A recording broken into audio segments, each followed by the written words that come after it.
பத்ரிஜிக்கும் Mahavatar foundation ரங்கநாதஜிக்கும் என்னோட வணக்கத்தையும் நன்றியும் தெரிவிச்சுக்கிறேன். வீடியோ வரல மேடம். காலை வணக்கம் மேடம். இருக்குல்ல, வீடியோ வருதுல்ல? வருது, இப்போ வருது. Yes ma'am, thanks.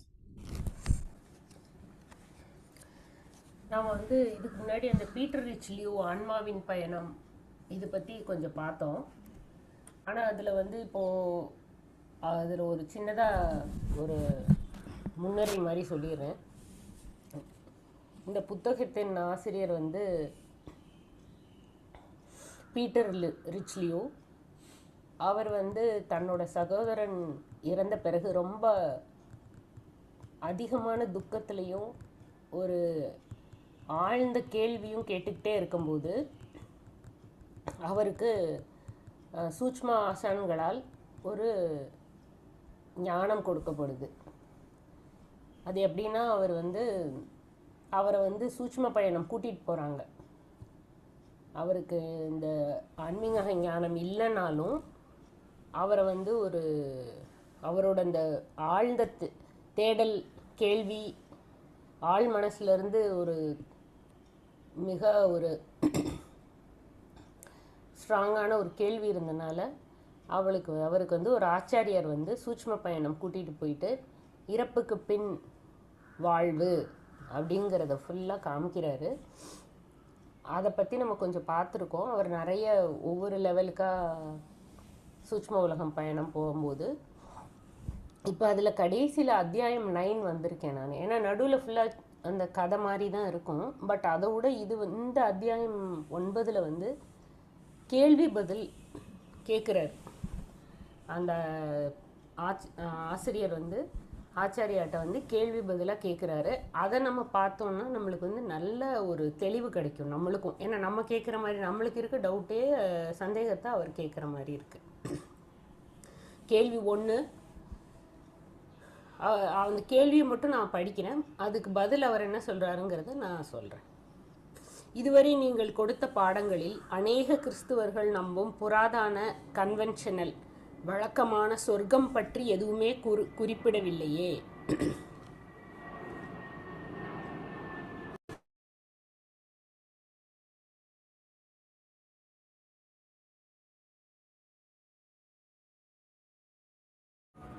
சொர்க்கம் என்று ஒன்று உள்ளதா? அல்லது பேராலய பாதிரிமார்களின் மற்றும் மதாச்சாரியார்களின் கற்பனையில் மட்டும் உள்ளதா ஒன்றா அப்படின்னு கேட்குறாரு. அதாவது அது கற்பனையா இல்லை உண்மையிலே சொர்க்கம்னு ஒன்று இருக்கா அப்படின்னு கேட்குறாரு.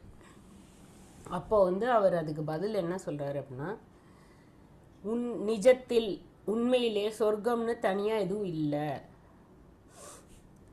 ஆனால் நாம் உணர்வு நிலையில் துன்பம் நீங்கிய மன உடலில் எவ்வளோக்கு எவ்வளோ பூமியில் வாழும்போது ஆன்ம ஞானத்தோட அந்த லா ஆஃப் கர்மா உணர்ந்து நம்மளுக்கு வர ஒவ்வொரு சேலஞ்சஸையும் நாம் கற்றுக்க வேண்டிய பாடம்னு நினச்சி நாம் எப்போ இந்த லைஃப் இந்த பூமியில் வாழ்கிற லைஃப்பை ஒரு புரிதலோட ஒரு ஆன்ம ஞானத்தோட வாழ்கிறோமோ, அதாவது துக்கம் இல்லாமல் ரொம்ப கஷ்டப்பட்டு ஒரு துக்கத்துலேயோ மற்றவங்களில் குறை சொல்லி என்னோட கஷ்டத்துக்கு அவங்க தான் காரணங்கிறது இந்த புரிதல் இல்லாமல் வாழ்க்கை வாழும்போது தான் நாம் கற்றுக்க வேண்டிய பாடத்தை கற்றுக்காத போது நாம் இந்த பூமியை விட்டு உடலை நீத்த பிறகு ஒரு சூட்ச்ம பயணத்தில் முதல் நிலையில் இருக்கும்போது இங்கே கற்றுக்காத பாடத்தை அங்கே கற்றுக்கும்போது அப்போ நாம் நிறைய கஷ்டங்களை அனுபவிக்கும் போது அதுவே நரகமாக மாறுது. ஆனால் நாம் இங்கேயே அதை கற்றுக்கிட்டு நம்ம இப்போ தியானம் பண்ணி இந்த ஆன்ம ஞானத்தை எடுத்து நம்மளுக்கு வர ஒவ்வொரு வாழ்க்கையில் வர ஒவ்வொரு சேலஞ்சஸையும் ஆன்மாவின் விழிப்புணர்வோட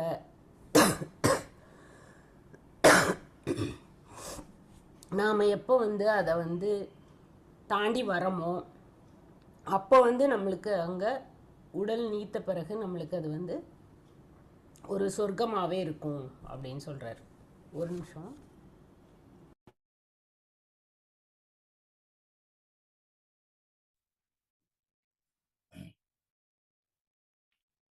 நண்பர்களே, நிகழ்ச்சிகள் சிறப்பாக நடைபெற்று கொண்டிருக்கின்றன. நாளையிலும் சிறப்பு பேச்சாளர்கள்லாம் வரப்போகிறார்கள். அதனால் தவறாமல் கிளாஸ் அட்டன் பண்ணுங்கள். வரும் டாபிக் எல்லாம் ரொம்ப நல்லா இருக்கும். அடுத்த வாரம்லாம் வந்து எக்ஸ்பர்ட்லாம் பேச போறாங்க.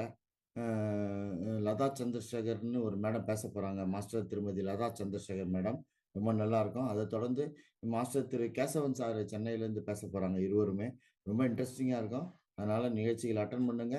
இந்த ஒரு ஸ்பிரிச்சுவாலிட்டி லேர்ன் பண்ணுங்க என்று நான் தாழ்மையோடு கேட்டுக்கொள்கிறேன். அடுத்தது திருப்பியும் நெக்ஸ்ட் வீக்ல நம்ம சீனியர் மாஸ்டர் திருமதி பிரேமா மேடம் பேசுவாங்க. அதுக்கப்புறம் அதுக்கடுத்த வாரம் சீனியர் மாஸ்டர் திருமதி குமாரி மேடம், அவங்க வந்து ரொம்ப அயல் நாட்டுக்கெல்லாம் போயிட்டு வந்தவங்க.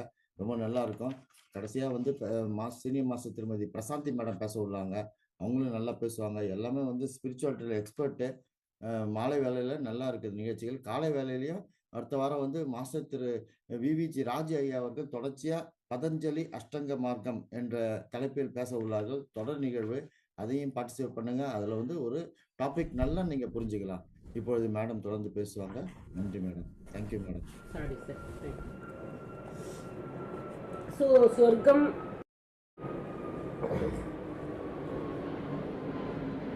சொர்க்கம் நரகம் அப்படிங்கிறது தனியாக கிடையாது. நாம் ஒவ்வொரு மனிதனும் அவங்களே உண்டாக்குறது தான் அந்த சொர்க்கமும் நரகமும் அப்படிங்கிறது தெளிவாக சொல்கிறாரு. அதாவது பாரடைஸ் அப்படின்னு நாம் வந்து சொல்கிறது வந்து கிரேக்கர்கள் வந்து சூட்ச்ம உலகத்தின் உயர்மட்ட நிலைக்கு அந்த பெயரை சூட்டியிருக்காங்க. எப்போ வந்து இந்த புக்கில் பின்னாடி வரும், நான் முன்னாடியே ஒரு தடவை சொல்லியிருக்கேன், தியானம் பண்ணி நம்ம ஆன்ம ஞானத்தை இந்த பிறவியில் நம்ம எடுத்துகிட்டு வரோம் அப்படின்னா ஒரு புரிதலோடு இருக்கும்போது அவங்களுக்கு சூட்ச்ம உலக பயணம் வந்து மிகவுமே ரொம்ப சந்தோஷமாக அனுபவிக்கக்கூடிய ஒரு இடமா தான் இருக்கும். அதே மாதிரி தான் அவங்க சொல்கிறாங்க சூட்ச்ம உலகின் உயர்மட்டம். அதில் இப்போ நம்ம பின்னாடி பார்க்க போனால் 7 லெவல்ஸ் இருக்குது. ஒவ்வொரு லெவலையும் நாம் இங்கே பூமியில் எந்த ஃப்ரீக்குவென்சியில் இருந்து இந்த உடலை நீக்கிறோமோ அதுக்குரிய லெவலுக்கு தான் நம்மளால் போக முடியும். அதுக்கு மேலே நம்மளால் போக முடியாது. ஸோ அது மாதிரி சொர்க்கம் நரகம் என்று ஒன்றும் இல்லை. ஆனால் நரகம்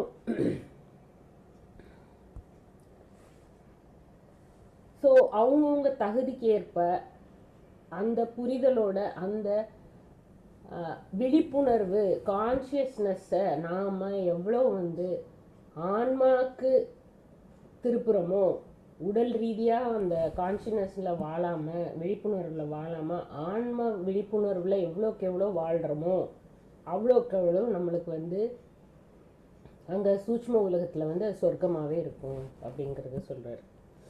கேள்வி வந்து 2வது,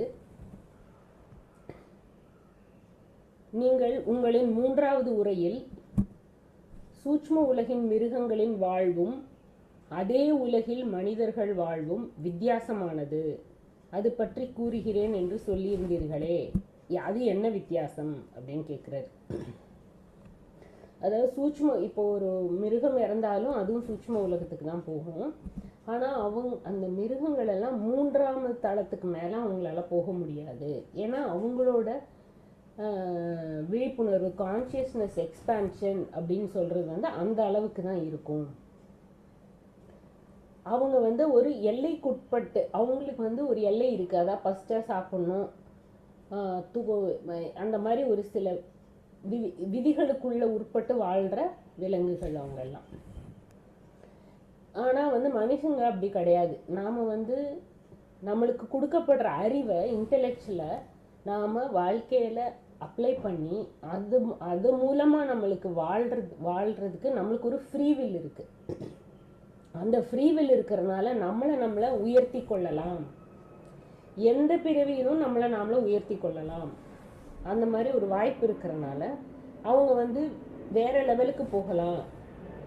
அவங்க நினச்சாங்கன்னா இந்த உலக வாழ்க்கையில் என்ன மாதிரி வாழ்கிறாங்களோ அதை பொறுத்து அவங்களோட இறப்புக்கு பின் வேறு சூட்ச்ம 3ஆம் தளத்துக்கு மேலேயும் போகிறதுக்கு வாய்ப்பு இருக்குது. ஆனால் மிருகங்களால் அதுக்கு மேலே போக முடியாது அப்படின்னு சொல்கிறாரு.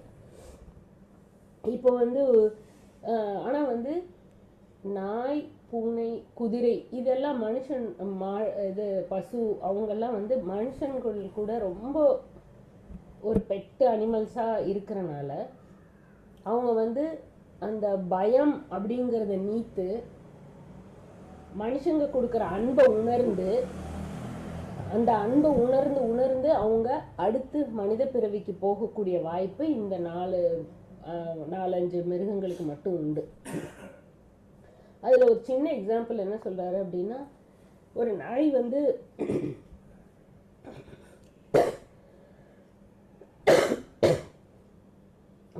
ஒரு குதிரை வந்து குதிரை இறந்து போச்சு அப்படின்னா சூட்ச்ம உலகிலையும் அது போய் ஒரு குதிரை வளர்ப்பாளர்கள்ட்ட தான் போய் அந்த குதிரை இருக்குமா.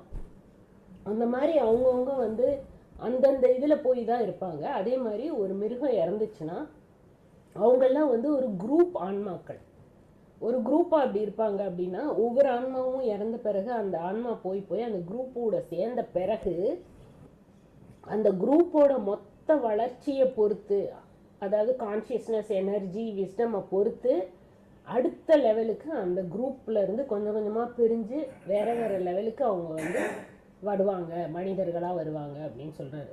ஆனால் மனிதர்கள் தனியாக ஒரு சிங்கிள் சுயமான யுனிக்கான ஆன்மாக்கள். அவங்க எந்த குரூப்லேயும் போய் போகிறது கிடையாது. அவங்க தனித்தனியாக வந்து அவங்களோட வளர்ச்சி அவங்களோட தனிப்பட்ட விஷயம் அப்படின்னு சொல்கிறாரு. ஸோ அதனால இது ரெண்டுக்குமே நிறைய வித்தியாசம் இருக்குது அப்படின்னு சொல்கிறாரு.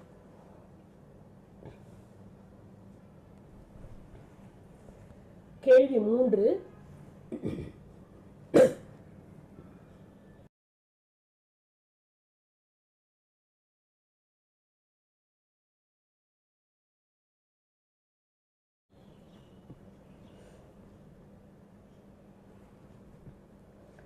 ஏன் என் 2வது சூட்ச்ம பயணத்தில், அதாவது ஃபஸ்ட்டு சூட்ச்ம பயணம் அவர் கூட்டிகிட்டு போகிறது வந்து நேராக அவர் வந்து தன்னோட தம்பி இறந்துட்டாரு அப்படிங்கிற கோபத்துலேயும் ரொம்ப துக்கத்துலேயும் இருந்தனால அவரை கொண்டு போய் முதல்ல காமிக்கிறாரு. 2வது சூட்ச்ம பயணத்தில் இவர் கேள்வி கேட்குறாரு, ஏன் எனது 2வது சூட்ச்ம பயணத்தில் என்னால் சார்லஸை சந்திக்க முடியவில்லை. சார்லஸுங்கிறது அவரோட தம்பி. அவனுக்கு என்னை சந்திக்க விருப்பம் இல்லையா? எனது சூட்ச்ம வாழ்வு வித்தியாசமாக சுவையாக இருந்தால் என்னை சந்திக்க அவன் விரும்பவில்லையா? இல்லை, உங்களின் துணையின்றி அவன் என்னை சந்திக்க இயலாதா அப்படின்னு கேட்குறாரு. அதாவது நீங்கள் என் கூட வந்து ஹெல்ப் பண்ணாதான் அவனை நான் பார்க்க முடியுமா, இல்லை அவனுக்கு என்னை பார்க்க விருப்பம் இல்லையா அப்படிங்கிற மாதிரி கேள்வி கேட்குறாரு. ஏன் செகண்ட் டைம் 2வது தடவை சூட்ச்ம பயணத்தில் அவனை நான் பார்க்கல அப்படின்னு கேட்குறாரு. அதுக்கு அவர் என்ன சொல்கிறாரு அப்படின்னா, இந்த மாதிரி ஒரு கேள்வி வந்து நம்மளுக்கு கேட்குறேன்னா ரொம்ப சந்தோஷம் அப்படின்னு சொல்றாரு. அதாவது நிரந்தரமாக இறந்து சூட்ச்ம உலகுக்கு சென்றவர்களுக்கும் நாம பூமியில வாழ்ந்து ஒவ்வொரு இரவும் சூட்ச்ம பயணம் தற்காலிகமாக செய்கிறவங்களுக்கும் நிறைய வித்தியாசம் இருக்கு அப்படின்னு சொல்றாரு. அவங்க வந்து முழு சூட்ச்ம உடல்ல இருப்பாங்க. அதனால அவங்களுக்கு வந்து எங்கே வேணால் போகிறதுக்குரிய ஒரு தன்மை வந்து ஒரு சக்தி வந்து அவங்களுக்கு உண்டு. ஆனால் நம்மளுக்கு அப்படி கிடையாது. நம்மளுக்கு வந்து சில ரெஸ்ட்ரிக்ஷன்ஸ் இருக்குது. ஏன்னா அந்த உடல் கூட அந்த சூட்ச்ம உடல் வந்து கனெக்ட் ஆகியே தான் இருக்கும், எப்பயுமே சேர்ந்து தான் இருக்கும்.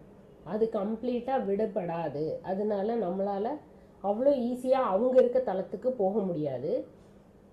இன்னொன்று வந்து இவர் வந்து அவரோட தம்பி, அவர் உடலை நீத்த பிறகு அவர் முதல் நிலையில தான் இருக்கார். எல்லாருமே ஃபர்ஸ்ட் வந்து பூமியை விட்டு இந்த உடலை நீத்த பிறகு முதல் நிலையில தான் இருப்போம். ஏன்னா அது பூமி மாதிரியே தான் இருக்கும்.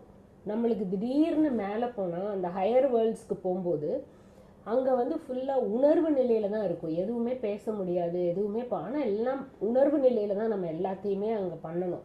அதுக்கு ஒரு பயிற்சி தேவை. அப்படிங்கிறனால நாம் வந்து ஃபஸ்ட்டு ஒரு முதல்நிலைக்கு போய் அங்கே கொஞ்சம் ஒரு எப்படி சொல்ல, ஒரு ரிலாக்ஸேஷன் மாதிரி இருந்துட்டு அதுக்கப்புறம் தான் நம்மளால் வந்து ஹையர் வேர்ல்ட்ஸ்க்கு போக முடியும். அதுவும் நம்மளோட ஸ்பிரிச்சுவல் கைடு இவங்களோட உதவியால் தான் போக முடியும்.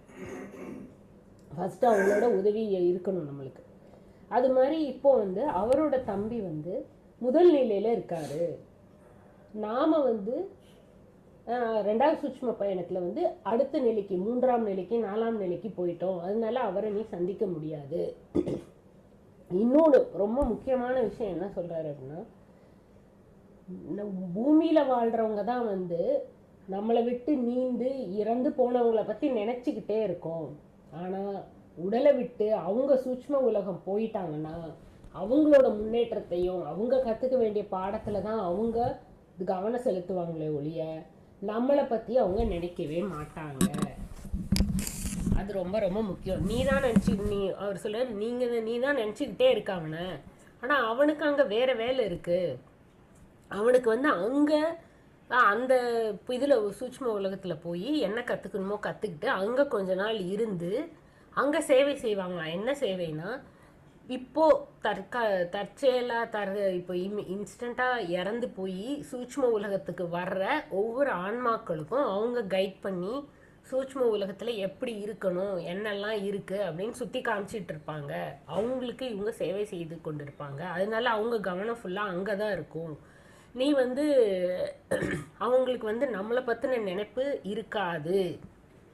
எப்போ ஒரு புரிதலோட அவங்க அங்க போயிட்டாங்களோ அவங்க நம்மளை பத்தி நினைக்க மாட்டாங்க. அதனால நாமளும் அவங்கள பத்தி நினைக்காம இருக்கிறது தான் நல்லது. இப்போதைக்கு அவங்கள பத்தி நினைக்காம இரு, அதுதான் உனக்கு நல்லது அப்படின்னு சொல்றாரு. அதாவது நாம வந்து இப்போ இவர் வந்து 4th லெவல் 3rd லெவலுக்கு இந்த ஆச்சாரியாவோட உதவியால போயிட்டு வராரு. ஆனா அவரு ஃபர்ஸ்ட் லெவல்ல தான் இருக்காரு, முதல் தளத்துல தான் இருக்காரு. அதனால அவங்கள பார்க்க முடியாது நம்ம. அது மாதிரி நம்மளோட அவங்க இறந்த பிறகு அவங்களோட சூட்சும உடல் வந்து ஒரு முட்டை வடிவில், ஒரு ரவுண்டு வடிவில் வரிசை அடுக்கடுக்கா எனர்ஜி லெவல்ஸாக இருக்குமா. அந்த ஒவ்வொரு எனர்ஜி லெவலும் வந்து ஒவ்வொரு சூட்சும தளத்துக்கும் லெவல்ஸ்க்கும் கனெக்ட் ஆகிருக்கும். ஃபஸ்ட்டு லெவலில் போய் அவங்க இருந்து அங்கே கற்றுக்க வேண்டியதை விட்டுட்டு ஃபஸ்ட்டு சட்டை மாதிரி அந்த எனர்ஜியை விட்டுட்டு செகண்ட் லெவலுக்கு போய் ஒவ்வொரு லெவலாக அவங்க போய் கடைசியில் எங்கேருந்து இந்த சுயம் ஆன்மா உருவாச்சோ அது வரைக்கும் போயிட்டு அங்கேருந்து திருப்பி அடுத்த பிறவி எடுக்கணும்னா கீழே இறங்கி வருவாங்க. ஸோ 1ஆம் நிலைக்கு 4ஆம் நிலைக்கு போயிட்டாங்க அப்படின்னா திருப்பி அவங்களால 1ஆம் நிலைக்கு அவ்வளோ ஈஸியாக வர முடியாது அப்படின்னு நிறைய விதிகள் இந்த சூட்சும உலகத்தில் வந்து நிறைய விதிகள் இருக்குது. இது எல்லாமே வெறும் எனர்ஜி அப்படிங்கிற மாதிரி சொல்கிறாரு. இந்த புத்தகத்தில் வந்து இது தெரியுதான்னு தெரியல, இந்த மாதிரி ஒரு படம் கொடுத்துருக்காங்க, இந்த ரவுண்டா. எஸ் மேடம், தெரியுது மேடம். ஸோ இதுதான் வந்து அடுக்கடுக்கா ஒரு எனர்ஜி லெவலும் கான்சியஸ்னஸ் விஸ்டம் இந்த 3ம் சேர்ந்தது தான் அந்த அடுக்கடுக்கா இருக்கும். நம்மளுக்கும் அந்த மாதிரி அடுக்குகள் இருக்கும் அப்படின்னு சொல்றாரு. அது வந்து ஒரு தோல் அடுக்கு மாதிரி தான். இப்போ நாம் வந்து தியானம் பண்ணும்போது அதிகமாக எனர்ஜி வரும்போது நாம் இந்த உடலையே உணர்றதில்லை. நிறைய பேருக்கு அந்த அனுபவம் வந்திருக்கும். அந்த உடல் உணராத அளவுக்கு நம்ம ஒரு எனர்ஜியை ஃபில் பண்ணிட்டோன்னா உடலே காலியாக அப்படியே காற்று மாதிரி இருக்கும். நம்ம உணர்ந்திருப்போம்ல, அந்த நிலையில் இருக்கும்போது இது ஒரு சட்டை, உடல் ஒரு சட்டை, அதுக்கு மேலே வரிசையாக அடுக்குகள் இருக்குது. 7 பாடி இருக்கிற மாதிரி சூட்ச்ம ஆஸ்ட்ரல் பாடியே கொஞ்சம் கொஞ்சமாக பிரிஞ்சு இருக்குது. ஸோ அதனால் இப்போ வந்து 1ஆம் தளத்தில் வந்து அவர் என்ன பண்ணிக்கிட்டு இருக்காரு அப்படின்னு அந்த ஆச்சாரியா சொல்றாரு. தற்போது இறந்து போன ஒரு அழகிய பெண்ணுக்கு வந்து அவர் கைடன்ஸ் கொடுத்துட்டு இருக்காரு. அவர் கவனம் ஃபுல்லாக அந்த பெண் மேலே இருக்கு. நீ அவனை போய் இப்போ டிஸ்டர்ப் பண்ணாத, அவன் எப்போ வரணுமோ வருவான், நீ உன்னுடைய வேலையை பாரு அப்படிங்கிற மாதிரி அவர் சொல்றாரு. அவங்க வந்து அந்த மாதிரி நாம தான் நினச்சிட்டு இருக்கோம் இங்கே பூமியில். இந்த புரிதெல்லாம் நம்மளுக்கு வேணும், நம்மளை விட்டு போயிட்டாங்கன்னு. ஆனால் அவங்க அங்கே சூட்ச்ம உலகத்தில் போய் நம்மளை விட இன்னும் கொஞ்சமே உயர்மட்டத்துக்கு போகிறதுக்கான வேலையை செஞ்சுக்கிட்டு இருக்காங்க. அவங்க இங்கே தங்கி இருந்தாங்கன்னா அந்த உயர்மட்ட நிலைக்கு போக முடியாது. அதனால அவனை பற்றி இப்போதைக்கு நீ எதுவும் நினைக்காத அப்படின்னு சொல்லி அந்த கேள்விக்கு பதில் சொல்கிறார். 4வது கேள்வி, பிறக்கும் மனிதர்களில் சிலர் மூடமாகவும் சிலர் குருடராகவும் சிலர் செவிடாகவும் சிலர் ஊமைகளாகவும் பிறப்பதன் காரணம் என்ன? எனக்கு நீங்கள் அது பற்றி இதுவரை என்னிடம் கூறவில்லையே, கூறுங்களேன்.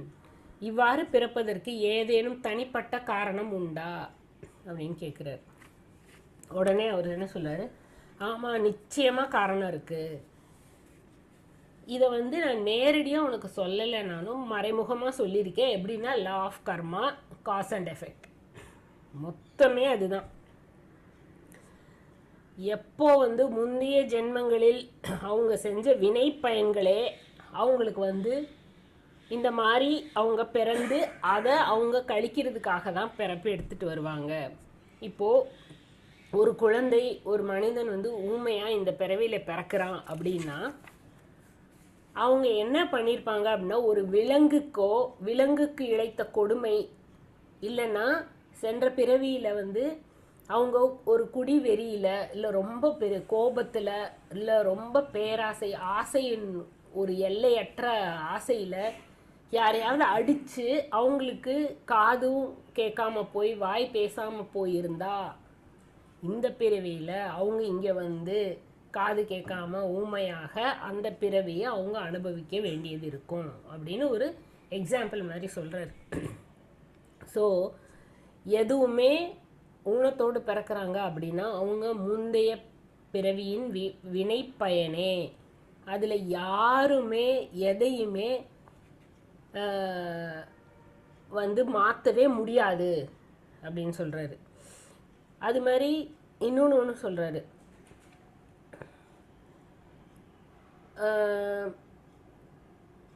இதை வந்து தன்னுடைய குறைந்த அவர் இன்னொன்று சந்தேகம் மாதிரி கேட்குறாரு. போன ஜென்மத்தில் வந்து நம்மளுக்கு இந்த மாதிரி லா ஆஃப் கர்மா, இந்த ஆன்ம ஞானம்லாம் இல்லாமல் செஞ்சுட்டோம் தப்பு. ஆனால் இப்போ இந்த ஜென்மத்தில் நம்மளுக்கு அதெல்லாம் புரியுது. நான் ஏன் போன ஜென்மத்தில் புரியாமல் செஞ்ச தப்புக்கு இப்போ எனக்கு புரிஞ்சு நல்ல ஆன்ம அறிவோடு இருக்கும்போது எதுக்கு நான் அந்த கஷ்டத்தை நான் படணும் அப்படின்னு கேட்குறாரு. அப்போது தெரியாமல் பண்ணிட்டேன், இப்போ வந்து அதுக்காக இப்போ எனக்கு எல்லாம் தெரியுது இதெல்லாம் பண்ணக்கூடாது தப்பு அப்படின்னு. அப்படி தெரிஞ்சிருக்கும் போது ஏன் நான் வந்து இந்த இதை அனுபவிக்கணும் அப்படின்னா அது வந்து யாராலையும் தப்பவே முடியாது. நீ செஞ்சதை நீ அனுபவிச்சே தான் ஆகணும். அதுலேருந்து நான் யாராலையும், ஏன் அவர் என்ன சொல்றாருன்னா, ஒன்னால் கூட என்னால் கூட அதுலேருந்து வெளியில் வரவே முடியாது. நாம் என்ன பண்ணுறோமோ அது கண்டிப்பாக எந்த ஜென்மத்திலையும் வந்து தான் தீரும். ஸோ அந்த புரிதல் நம்மளுக்கு வேணும். அதை மனசில் வச்சுக்கிட்டு நாம் இப்போது அந்த கர்மாவில் விழுகாமல் எப்படி நம்ம வாழ்க்கையை நடத்தணுங்கிறது அந்த புரிதலோடு இப்போ நடத்தணும் அப்படின்னு சொல்கிறாரு. இதுக்கு ஒரு எக்ஸாம்பிள் ஒன்று சொல்கிறாரு. இது வந்து நீங்கள் செயலால் செஞ்சாலும் கர்மா தான், உங்கள் இன்டென்ஷன்னு சொல்கிறாரு. அதாவது உங்களோட எண்ணம், நீங்கள் செய்கிற செயலுக்கு எந்த எண்ணமோ அந்த எண்ணத்தாலையும் உங்களுக்கு கர்மா வரும் அப்படிங்கிறதுக்கு ஒரு எக்ஸாம்பிள் சொல்கிறாரு. என்னென்னா, ஒரு அம்மா வந்து தன்னோட பையன் வந்து கஷ்டப்பட்டு படிக்க வச்சுருக்கோம், நல்லா சம்பாதிக்கிறான். அவனுக்கு இப்போ திருமணம் பண்ணி வச்சா நம்மளை விட்டுட்டு போயிடுவான், அவன் குடும்ப வாழ்க்கையை பார்க்க ஆரம்பிச்சிடுவான். நம்மளுக்கு என்ன அதில் லாபம், நாம் இவ்வளோ கஷ்டப்பட்டு படிக்க வச்சுட்டு அவன் திருமணம் செஞ்சு போயிட்டானா அப்படின்னு சொல்லி அந்த திருமணத்துக்கு அவங்க தடையாக இருக்காங்க, அவங்க பையனுக்கு திருமணம் செய்ய அவங்க தடையாக இருக்காங்க அப்படின்னா அந்த இதுவும் அவங்களுக்கு கர்மாவாக தான் வரும். அது இந்த இன்டென்ஷனலாக அவங்க பண்ணுறது, அந்த இன்டென்ஷன் அது எல்லாமே கர்மாவாக தான் வரும். அடுத்த பிறவியில் அவங்க திருமணத்துக்கு முன்னாடி அதிகமான வியாதியோ, திருமணமே செய்யாமல் ஒரு லைஃபையோ, இல்லை திருமணத்துக்கு முன்னாடி இறப்போ, இதெல்லாம் அவங்க அனுபவிக்க வேண்டியது இருக்கும் அப்படின்னு சொல்கிறாரு. அதனால லாஸ்ட்டாக ஒன்று சொல்கிறாரு, நமக்கு பிடிச்சிருக்கு, நம்மளுக்கு பிடிக்கலை, இது லாபம், இதை செஞ்சால் எனக்கு லாபம், இதை செஞ்சால் எனக்கு நஷ்டம் அப்படிங்கிற மனநிலைமையில நீ எங்கேயுமே வாழ முடியாது. எது நியாயம், எது அநியாயம், எது தர்மம், எது அதர்மம், இந்த ரெண்டை வச்சு தான் நீ உன்னோட லைஃப்பை பண்ண முடியும். எனக்கு பிடிச்சிருக்கு நான் பண்ணுறேன் அப்படின்னா அது கர்மாவில் வரும். எனக்கு பிடிக்கல அதனால நான் இதை பண்ண மாட்டேன் அப்படின்னா அதுவும் கர்மா. இதை செஞ்சால் எனக்கு லாபம், இதை செஞ்சால் எனக்கு நஷ்டம் அப்படின்லாம் நம்ம பார்த்தோன்னா நம்மளுக்கு வந்து கர்மாவில் தான் நம்ம போய் முடியும். நாம் இதை செஞ்சால் தர்மம், இதை செஞ்சால் நியாயம், இதை செஞ்சால் அநியாயம், இந்த ரெண்டு விஷயத்தை டிசைட் பண்ணி தான் நம்ம ஒவ்வொரு செயலையும் செய்யும் போது தான் நம்ம இந்த லா ஆஃப் கர்மாலேருந்து சீக்கிரமாக வெளியில் வர முடியும் அப்படின்னு சொல்கிறாரு. இந்த வந்து யாருக்கானதும் அவர் இன்னொன்று சொல்லுத, யாருக்காக அதோட கஷ்டமும் உனக்கு வராது, உன்னோட கஷ்டம் யாருக்கும் போகாது. நீ செஞ்ச நன்மை உனக்கு தான், மற்றவங்க செஞ்ச நன்மை உனக்கு வராது. இது வந்து ரொம்ப ரொம்ப ரொம்ப முக்கியம் அப்படின்னு சொல்றாரு. இதை வந்து நம்ம வந்து மனசில் வச்சுக்கிட்டு தான் நம்ம வந்து ஒவ்வொரு செயலையும் செய்யணும் அப்படின்னு சொல்கிறாரு.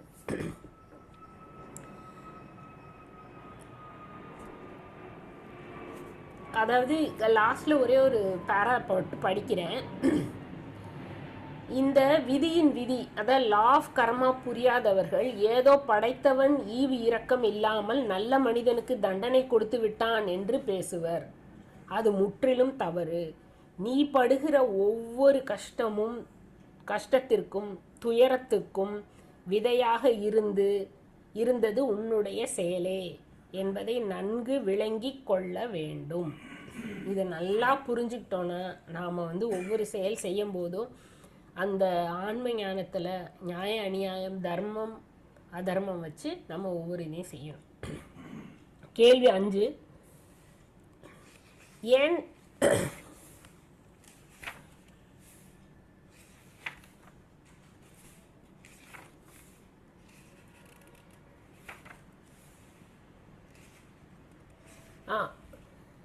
நாம் ஆணாகவோ பெண்ணாகவோ பிறப்பது பிறவி எண்ணிக்கை வைத்து தீர்மானிக்கப்படுகிறதா, அல்லது அது ஒரு அப்போது சந்தர்ப்பம் கிட்டும் நிகழ்வா அப்படின்னு கேட்குறாரு. அதான் நாம் வந்து ஒரு பெண் உடலாகவும் ஆண் உடலாகவும் இந்த ஆன்மா எடுத்துகிட்டு வரும்போது அது வந்து அப்போது பண்ணுதா, இல்லை வந்து ரெண்டும் இவ்வளோ 200 பிறவி ஆண் 200 பிறவி பெண்ணுன்னு ஈக்குவலைஸ் பண்ணுமா அப்படின்னு கேட்குறாரு அவர். அதாவது இந்த மாதிரி ஆண் பெண்லாம் வந்து தற்செயலாக நடக்கிறது கிடையாது. ஒரு 500-600 பிறவி எடுத்திருக்கோம் அப்படின்னா அதில் வந்து ஆண் உடலுக்குன்னு சில தனிப்பட்ட குணாதிசயம் இருக்குது. அந்த ஆண் உடலில் அந்த ஆன்மா வரும்போது அந்த குணங்களை நிறைய கற்றுக்குறோம், நிறைய மேம்படுத்திக்கிறோம். அதே மாதிரி பெண் உடலில் ஒரு ஆன்மா வரும்போது பெண்களுக்குரிய குணமான சில திருமண வாழ்க்கை, அன்பு செய்தல், அந்த மாதிரி சில குணங்கள் வந்து மேம்பட்டு இருக்கும். ஸோ அந்த குணங்களை அந்த ஆன்மா கற்றுக்கிறதுக்காக வருது. ஸோ எப்போ வந்து 2 குணாதிசயங்களும் ஆண் குணாதிசயமும் பெண் குணாதிசயம் ஒன்று சேர்ந்து 2 சமன்படுத்தப்படுதோ அப்போதான் அந்த ஆன்மா முதிர்வு நிலைக்கு வரும். எப்போ வந்து ஒரு ஆணோட குணாதிசயம் கம்மியாக இருக்கோ அந்த ஆன்மாக்கு, அப்போ அது அதிகமாக ஆண் உடலை எடுத்து ஆண்கள் அந்த பிறவி எடுக்கும். ஏன்னா அந்த குணாதிசயங்களை அது கற்றுக்கணும், அதில் வந்து ஃபுல்லாக வந்து மாஸ்டர் ஆகணும். அது எப்போ வந்து ஒரு பெண் குணாதிசயத்தில் வந்து அது கம்மியாக இருக்கோ அப்போ வந்து அது பெண் உடல் எடுத்துகிட்டு வந்து அந்த குணாதிசயங்களை அது கற்றுக்கணும். ஸோ இந்த மாதிரி அது வந்து எந்த குணாதிசயங்களை கற்றுக்காம குறைபாடில் இருக்கோ அதை அந்த பாலினத்தை எடுத்து அதை வந்து மேம்படுத்தி அதை 2ஐயும் சமன்படுத்துகிற அளவுக்கு வரும்போது தான் அந்த ஆன்மா ஒரு முதிர்வு நிலைக்கு வளரும் அப்படின்னு சொல்கிறாரு. ஸோ இந்த மாதிரி இன்னொன்று கேள்வி, இன்னும் ஒரு கேள்வி படிக்க டைம் இருக்கா இல்லை எப்படி?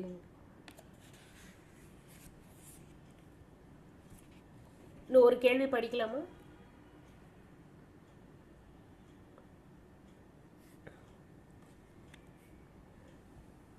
சார்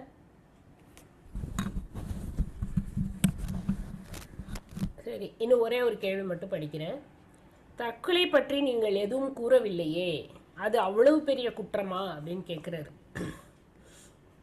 அதாவது தன்னைத்தானே மாய்த்து கொள்ளும் செயல் வந்து மாபெரும் குற்றம், மிகப்பெரிய முட்டாள்தனமும் கூட.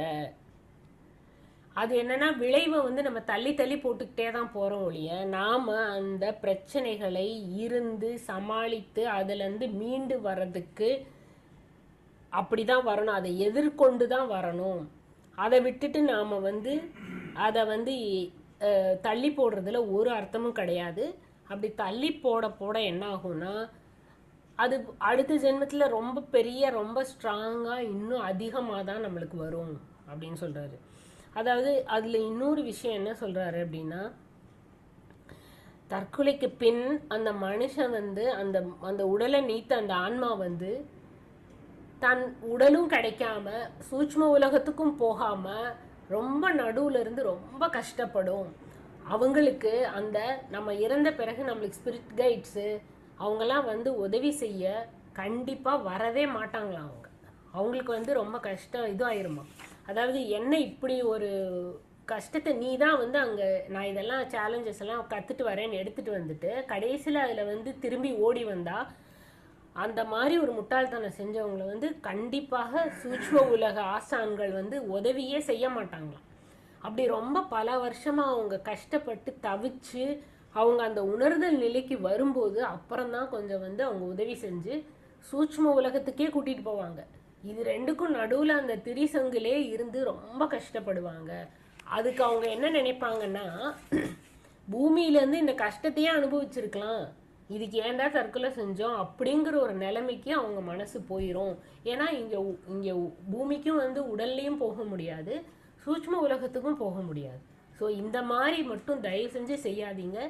எந்த கஷ்டமாக இருந்தாலும் அந்த லா ஆஃப் கர்மா பேஸ் பண்ணி நீ செஞ்சது தான் உனக்கு வருது, அதை எப்படி ஃபேஸ் பண்ணி வெளியில் வரணுங்கிற மனோதைரியத்தை கொண்டு வந்து அப்போ நீ அதுலேருந்து வெளியில் தீர்வு காணாத வரைக்கும் முடிவே இல்லை இதுக்கு அப்படின்ட்டார். நீ அதை தீர்வு காணாத வரைக்கும் முடிவே இல்லை. திருப்பி திருப்பி திருப்பி நீ செய்ய அந்த கற்றுக்க வேண்டியதை பண்ணாமல் திருப்பியும் இந்த ஜென்மத்தில் தற்கொலை அப்படி பண்ணிக்கிட்டே இருந்தேன்னா அது ஒவ்வொரு ஜென்மமும் உன்னை துரத்திக்கிட்டே தான் இருக்கும், வேறு வழியே கிடையாது அப்படிங்கிறத ரொம்ப தெளிவாக சொல்கிறாரு. அதை மட்டும் பண்ணவே கூடாது அப்படிங்கிறத சொல்கிறாரு. ஓகே மாஸ்டர்ஸ், இன்னும் ஒரு 3-4 கேள்வி இருக்குது. பட் நம்ம எல்லாத்தையும் இப்போயே பார்த்தோன்னா உங்களுக்கு கொஞ்சம் டைம் இருக்காது. இப்போ ஏதாவது கேள்விகள் இருந்தால் கேளுங்க.